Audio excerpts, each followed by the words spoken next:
Retrouvez les interviews santé de Rebecca. Bonjour à toutes et à tous, j'espère que vous allez bien. Je suis heureuse de vous retrouver cette semaine dans cette émission santé sur Radio JM.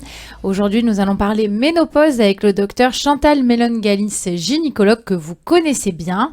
En effet, nous avons abordé plusieurs sujets ensemble: endométriose, contraception d'urgence, IVG, interruption volontaire de grossesse, IST, infection sexuellement transmissible, mycose, cystite, méditation de pleine conscience, perturbateurs endocriniens. Vous pouvez retrouver toutes ces émissions sur le site de Radio JM et sur mes chaînes YouTube et Spotify Rebecca Media. Donc je viens de renommer la chaîne, elle s'appelait les interviews de Rebecca, maintenant c'est Rebecca Media et je vous en dirai plus une prochaine fois.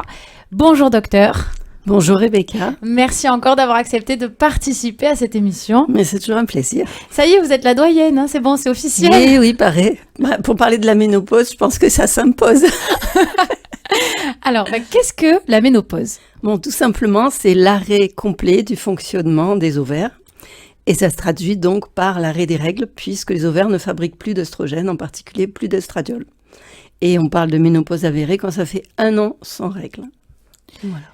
Et donc, à partir de quel âge survient la ménopause ?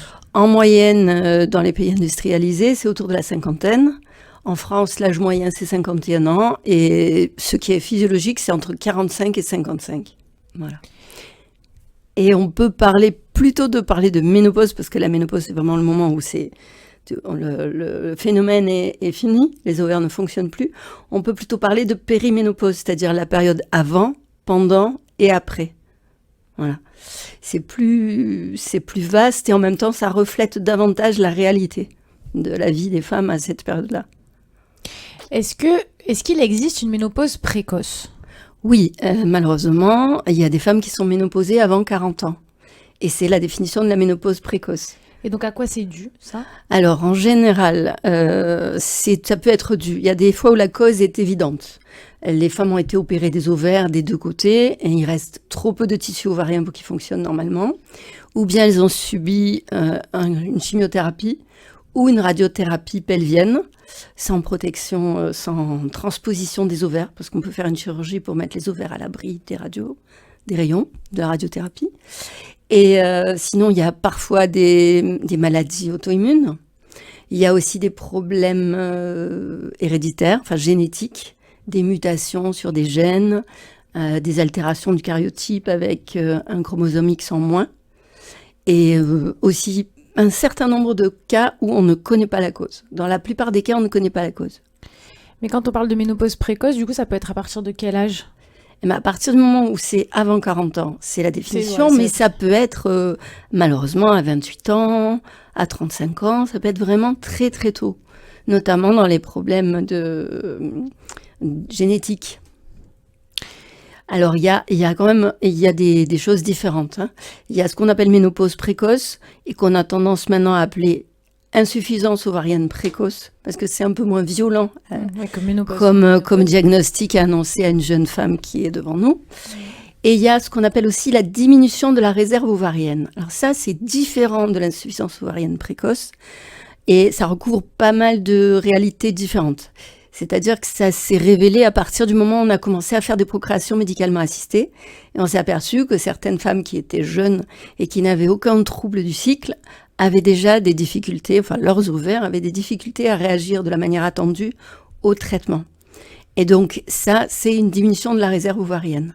Mais dans beaucoup de cas, il n'y a pas forcément de troubles du cycle comme il y en a dans les insuffisances ovariennes précoces. Et donc, ça concerne souvent des femmes qui veulent des enfants, puisque c'est comme ça qu'on découvre. Soit c'est une diminution de la réserve ovarienne qui est modérée et la PMA arrive à faire quelque chose. Soit on est déjà vraiment en insuffisance ovarienne précoce et hormis avec le don d'ovule, la PMA ne fera rien. Et soit aussi, il ne faut pas perdre de vue qu'on peut être fertile naturellement encore, malgré une diminution de la réserve ovarienne. Ça dépend aussi de la fertilité du partenaire, entre autres. C'est pourquoi il ne faut jamais perdre espoir des grossesses naturelles, même dans ce contexte-là. Petite parenthèse. Merci beaucoup, c'est très important de le signaler. Donc, quels sont les mécanismes responsables de la ménopause ? À quoi c'est dû ? Alors, dès la vie intra-utérine, il y a un stock de follicules ovariens qui est fixé. Et à partir de la naissance, les follicules commencent à disparaître indépendamment, c'est-à-dire qu'ils commencent à dégénérer, entre guillemets, indépendamment de l'arrivée de la puberté. Dès la naissance, il y a un phénomène de vieillissement physiologique. Dès la naissance. Relatif, puis on a beaucoup de stocks, on a des centaines de milliers de follicules. Et arrivé à la ménopause, tous n'ont pas été utilisés par des ovulations. Et le fait de prendre la pilule ou d'avoir des grossesses qui va mettre les ovaires au repos ne change pas l'âge d'arrivée de la ménopause. Ce qui peut interférer, c'est les ennuis de santé, maladies chroniques, certains médicaments, le tabagisme, le stress dans une certaine mesure. Il faut être prudent avec ça. Et particulièrement probablement les perturbateurs endocriniens. Mais en tout cas, il y a un phénomène de vieillissement progressif qui se fait, comme pour toutes les cellules de l'organisme. Et en fait, on ne sait pas ce qui déclenche la ménopause. Probablement, c'est que le nombre de follicules passe en dessous d'un certain seuil. Et à ce moment-là, les phénomènes se déclenchent. Mais c'est physiologique. C'est de même que les reins fonctionnent un petit peu moins bien, mais plus tardivement dans la vie quand même. Les ovaires fonctionnent de moins en moins bien et un jour, ils ne fonctionnent plus. Donc, quels sont les symptômes liés à la ménopause ? Alors, le plus flagrant, là, je vais parler un peu de la périménopause et de ce qui concerne les pays industrialisés. Parce que suivant les époques et suivant les cultures, ce qui est curieux, c'est de voir que les symptômes ne sont pas exactement les mêmes. En tout cas, il y a quelque chose qui est constant, c'est les troubles du cycle. Avant que la ménopause s'installe définitivement, il y a souvent des cycles plus courts, des retards de règles, c'est complètement anarchique. Les règles peuvent devenir extrêmement abondantes, beaucoup plus longues, ou juste 2 jours de toute petite perte. Enfin, c'est le bazar total, on va dire comme ça. Et ensuite, ce qui est le symptôme principal, c'est arrêt des règles. Voilà. Après, ça c'est celui que tout le monde va avoir, arrêt des règles, puisque c'est la définition. Mais après, par exemple, les bouffées de chaleur, ce qu'on appelle les bouffées de chaleur, qui sont des sensations de chaleur intenses, particulièrement au niveau du haut du corps, visage, buste, qui s'accompagnent éventuellement de rougeur du visage et parfois même de transpiration. Il y a même des personnes qui transpirent tellement en dormant qu'elles trempent leurs draps. Ça, c'est les bouffées de chaleur. Alors, ça, c'est lié ça, c'est lié à la carence en estrogène. Et c'est l'effet que la carence a au niveau des récepteurs cérébraux.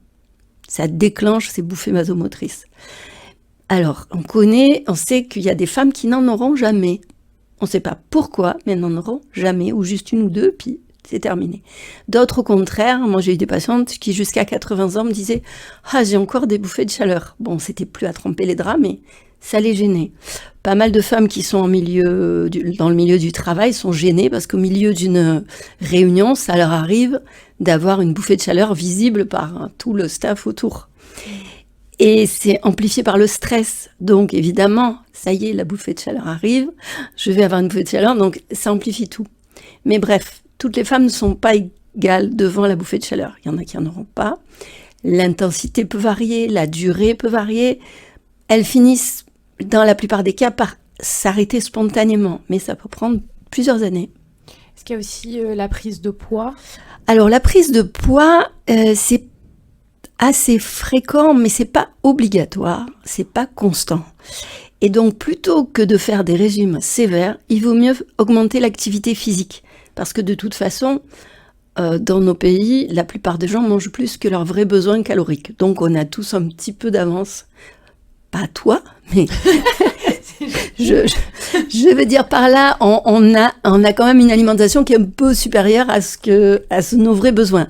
Donc comme on a un bon métabolisme, on ne stocke pas.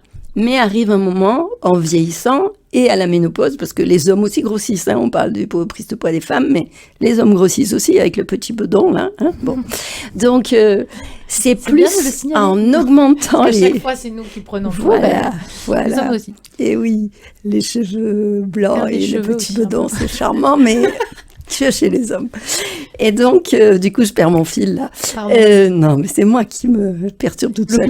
Le poids, oui. Donc, plutôt que d'avoir un régime restrictif, ce qui risque de nous faire perdre du muscle, plus que du gras, il vaut mieux augmenter les dépenses physiques. Donc, se mettre à faire du sport. Alors, choisir un sport qu'on aime, faire une activité en plein air, régulière. La régularité, ça compte beaucoup.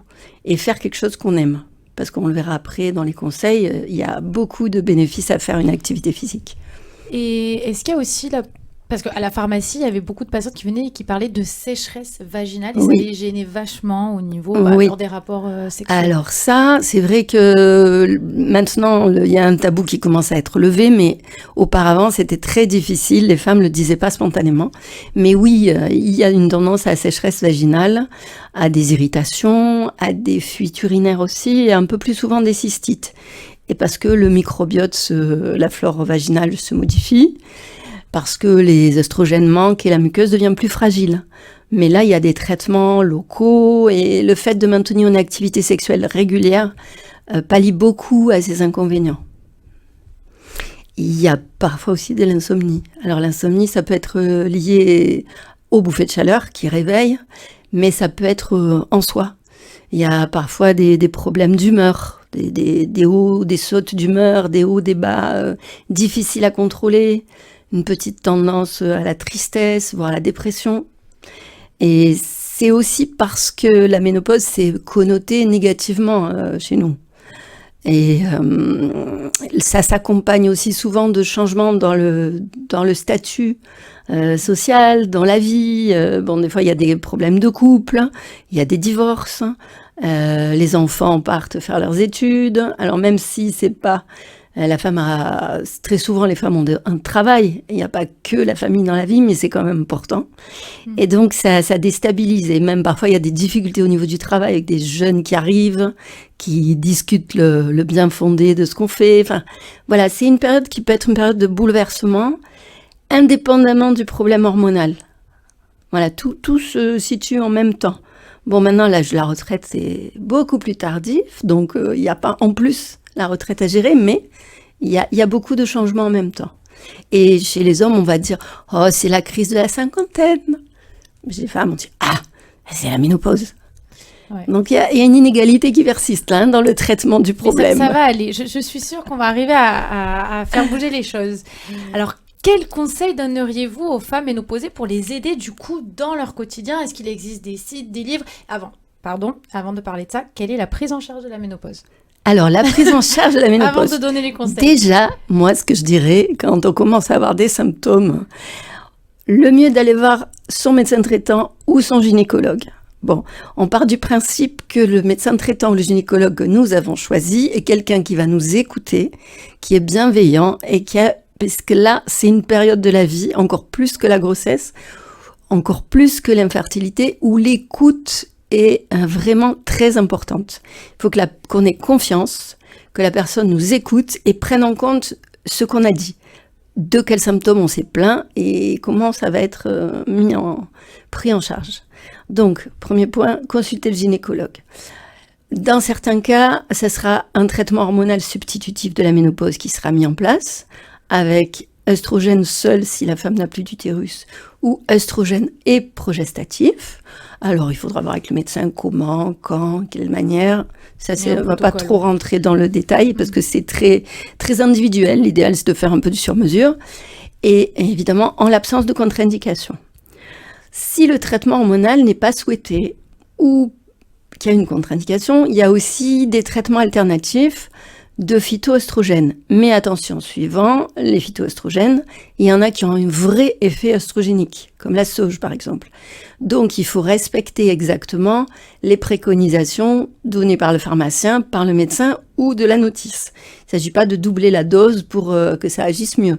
Parce que c'est actif, donc potentiellement effet secondaire possible.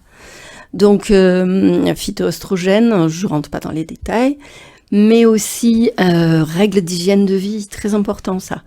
Alors je vais être un peu peut-être restrictive, mais arrêter le tabac, diminuer beaucoup l'alcool, manger sainement. Alors manger sainement, ça ne veut pas dire fromage blanc 0%, blanc de poulet à la vapeur et 3 haricots verts, c'est pas ça. Manger sainement, ça veut dire manger de tout, manger avec plaisir, manger lentement, en mettant du poisson gras, des viandes maigres, des fibres, légumes, Régime crétois. régime crétois, les oméga 3, les vitamines dans les fruits, enfin voilà, il faut vraiment que Pas l'alimentation, d'aliments modifiés, pas d'aliments transformés. voilà, pas d'aliments transformés. Si on achète des plats tout faits, que ce soit pas tout le temps, et bien regarder les étiquettes, parce qu'il y en a qui sont très sucrés et très salés en plus, donc ça c'est pas bon. Parce que déjà, c'est difficile de savoir exactement pourquoi, mais à la ménopause, il y a une certaine affinité vers les sucreries. Donc pour pas être tout le temps en train de se frustrer, ok les sucreries, mais quelque chose de bon, à un moment choisi, où on est tranquille, pas juste arriver et vider un paquet de biscuits, de bonbons ou de chocolat, et puis s'apercevoir que le sac est vide et voilà. Donc il y a beaucoup de choses à faire pour prendre soin de soi, de manière à se maintenir en bonne santé. Parce qu'en fait, ménopause ne veut pas dire tout est fini, tout est cuit, voilà, la mort arrive, pas du tout. Il faut vraiment changer le logiciel sous lequel on considère la ménopause, hein, franchement. Je suis d'accord. Et du coup, c'est ce qu'on est en train de faire là. Et donc, activité physique Voilà. et Alors, activité sexuelle également. Oui, voilà, ça fait partie de l'activité physique. Mais là, il faut être deux, donc, on ne va pas rentrer dans les détails. Mais évidemment, Rien ne va plus dans cette émission. Faut pas hésiter à en parler à son partenaire, parce que on vit à deux, donc il faut qu'il puisse comprendre pourquoi sa compagne est en train d'être un peu différente, on dira. Et voilà. Et je pense que si les femmes ménopausées essayaient d'en parler plus à leurs compagnons ou leurs compagnes, ça serait mieux vécu, ça serait mieux compris et peut-être moins moqué aussi. Voilà. Donc, mais l'activité physique, c'est important parce que ça va aussi lutter contre l'ostéoporose, parce que à long terme, la ménopause, ça peut entraîner quand même une décalcification, d'où une augmentation du risque de fracture. D'où pourquoi parfois on donne, médicalement parlant, sur indication médicale d'ostéoporose, un traitement hormonal substitutif. Donc, l'activité physique, ça prévient l'ostéoporose, ça prévient les problèmes cardiovasculaires, ça entretient les muscles, c'est bon pour le moral, c'est bon pour le cerveau, parce que ça prévient les troubles neurocognitifs. Donc ça, c'est aussi très important. Bien sûr. Et donc, quel site ou livre conseilleriez-vous pour aider les femmes à passer cette épreuve? J'ai noté, parce que je ne retiens pas par cœur ça. Quand même, ce que je voulais dire aussi, c'est qu'il ne faut pas hésiter à se faire accompagner par d'autres spécialistes que le gynécologue. Psychologue, par exemple. Psychologue, sophrologue, la méditation de pleine conscience, l'hypnose, tout ce qui peut aider à traverser cette période, tout ce qui peut aider à faire avec le stress, le kiné pour la rééducation périnéale, l'ostéopathe, le nutritionniste, éventuellement le naturopathe, mais un bon ou une bonne naturopathe. Voilà, il y a beaucoup d'autres spécialités. Il faut profiter de la ménopause pour repenser la façon dont on s'occupe de nous. Il faut prendre soin de nous. Parce qu'en fait, si on est ménopausée, c'est-à-dire qu'on est toujours vivante. Puis si on était morte à 40 ans comme il y a quelques siècles, ménopause, on ne connaîtrait pas. Donc, c'est pas si mal que ça. Ça veut dire qu'on est toujours sur Terre, c'est pas mal. Voilà. Merci beaucoup. Donc, voilà, ça c'est mon message. Qui nous écoutent. C'est mon message. Et sachant aussi que les hommes sont confrontés à des problèmes hormonaux, qu'on appelle andropause, qui sont un peu moins connus. Et donc, peut-être s'ils veulent bien reconnaître qu'eux aussi ont des problèmes hormonaux, peut-être qu'on peut ensemble faire en sorte que la vie se passe mieux. Voilà. Et bien entendu, ne pas oublier de se faire suivre par le gynécologue, même si on est ménopausé, même si on n'a plus de rapport et même si on prend aucun traitement. Et même si on n'a pas de symptômes. Ça, c'est très important. Parce qu'il y a beaucoup de pathologies qu'il faut quand même continuer à dépister, à diagnostiquer à temps. Alors, pour revenir à la question sur les sites. Alors, moi, j'ai noté le site du GEMVI. Donc, http://gemvi.org. Donc ça, c'est un site qui est sérieux, médical. Il est même, il est un peu rébarbatif, mais il est très complet. Il y a aussi le site de l'INSERM. Donc là, c'est https://www.inserm.fr. Donc il y a un dossier spécial ménopause, donc /dossier/ménopause. Ça, c'est un site sérieux aussi, scientifique. Et un site qui est plus facile à lire et qui parle des expériences des femmes, c'est https://laménopause.fr. Ça, c'est assez sympa. Il y a le témoignage de Michelle Obama. C'est plein de naturel. Et on voit que Barack, c'était quand même quelqu'un de bien. Hein. Bref, pour les livres, j'en ai vu beaucoup moins qu'avant. Il y a peut-être un effet de mode. Il y a un livre spécifique très clair, très complet, qui s'appelle La périménopause pour les nuls, du docteur Rebecca Lévy-Gant, et des livres plus généraux et faciles, Guide santé des femmes de Julie Cantourné et Alexia Cornu, et le guide gynéco joyeux et décomplexé de Juju la Gigi, qui est une BD. Merci beaucoup pour votre intervention, docteur Melongalis. Merci pour tous ces conseils. Je vais d'ailleurs ils seront réindiqués sous le lien de l'émission et également sur les réseaux sociaux. Bravo pour ce que vous avez dit. Parce que ça va peut-être aider justement à débloquer certaines situations qui sont actuellement bloquées par les hommes. Donc je suis sûre qu'on va réussir à faire quelque chose. Merci à toutes et à tous, auditrices et auditeurs, de nous avoir écoutés. Vous pouvez retrouver cette interview sur le site radiogm.fr, notre page Facebook et Instagram ou sur l'application Radio JM. Et bien sûr, si vous avez des commentaires ou des questions, vous pouvez écrire sur notre page Facebook ou en privé sur mon mail rebecca@radiogm.fr. Il nous reste 1 minute. Est-ce que vous avez quelque chose à rajouter ? En plus, c'est une bonne opportunité d'être ménopausée pour voir la vie sous un autre angle, mais positif. Merci, docteur. Retrouvez les interviews santé de Rebecca.